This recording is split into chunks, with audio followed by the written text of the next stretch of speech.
Now, Religion in the News, a report and comment on religious trends and events being covered by the media. This week's item is from the Associated Press, May 12, 2007, with the headline, Zimbabwe Gets Key UN Position. The following are excerpts. Zimbabwe won approval on Friday to head a key UN body charged with promoting economic progress and environmental protection despite protests from the U.S., European nations, and human rights organizations.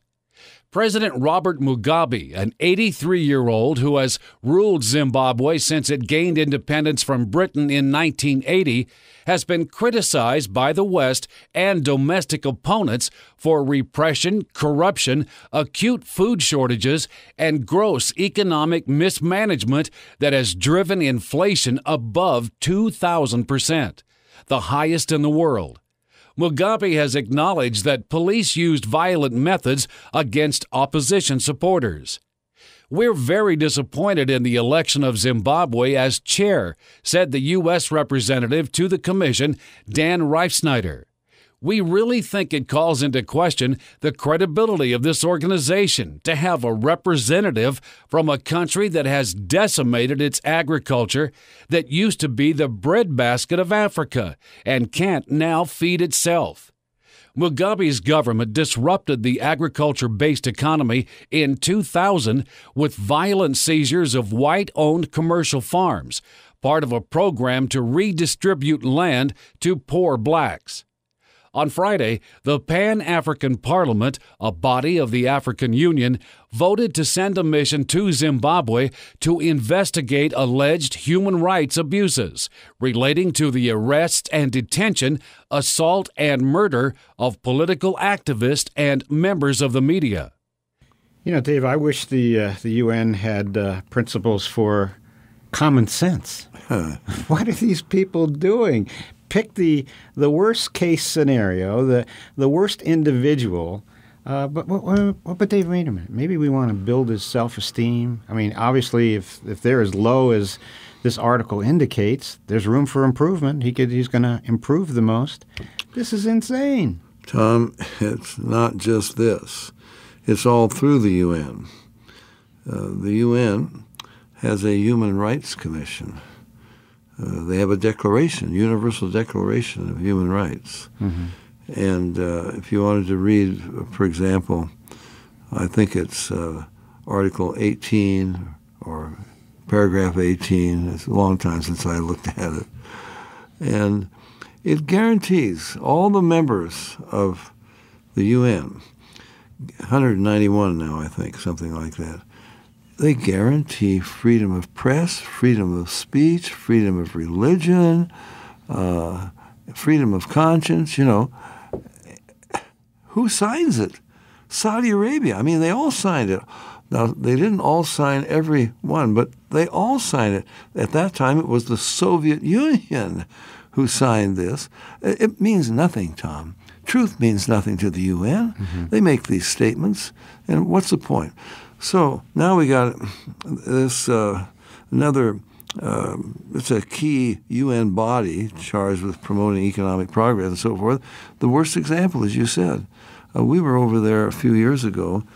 It was really wonderful what was going on. The blacks and the whites were cooperating. We stayed out on a farm or two, and everything was going fine. In fact, it was better than South Africa. So what does Mugabe do? He's got to have a scapegoat. Well, it's those white farmers. Well, actually, the white farmers, they were they were employing thousands, tens of thousands of blacks. Now what happened? They come in and kill the white farmers, and they divvy it up. Well, you've lost the productivity. The people that you've given this land to, they don't know how to farm it, and furthermore, they're all little individuals. Now what do we got? A bunch of little gardens for people, and you've destroyed the economy. You've destroyed. This was their major export. It was like a breadbasket, wasn't it, Dave? It was. It makes no sense, but the guy has to do something to keep the pot boiling, to show that it's not his fault and that he's making some progress for people. So Tom, this is just another instance of the demonstrating the insanity of the UN. They don't care about truth. I'm convinced of that. Look, what is there's only one nation out of the 191 nations in the UN, unless they've added another one recently. 190 of them can be on the Human Rights Commission. One nation is not allowed. I'll give you 3 guesses. It's the only democracy in the Middle East. It's the only one of these nations that has human rights, where Arabs, for example, can be free. They can vote. In Israel, they can be members of the Knesset.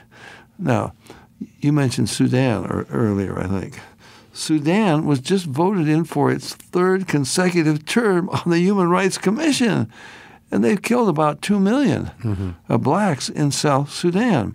Tom, this is an insane organization. They trample on truth. They care nothing for truth. I'm not going to say it anymore. After I say this again, I get angry. Well, Dave, we look at so many things that are going on in the world, and all we're crying out for is, hey, can we have a little common sense here? Can we have a little bit of critical thinking? Maybe this doesn't add up. 2 plus 2 and make 5. You try that a little bit. Some people may make some money off it, but for a short term, and somebody's going to lose. But a little truth, Tom, is what we need also. Yeah. Truth and honesty. And that comes from the Lord and from His Holy Spirit. Well, Dave, this is a good example. You said in the last segment, God makes the rules. If we could go by His rules, if we were willing to go by His rules, it would at least demonstrate how this is wicked stuff, Dave, how wicked it is. And Tom, it has a common denominator with the secret. The whole motivation behind it is selfishness. Why would I like to be the Secretary General of the UN? I can put some people in there, I can get this and that. And why does this country, why are they for this? Why do they want that? It's all self, Tom. Selfish, selfish. The United Nations is the same thing and as the secret.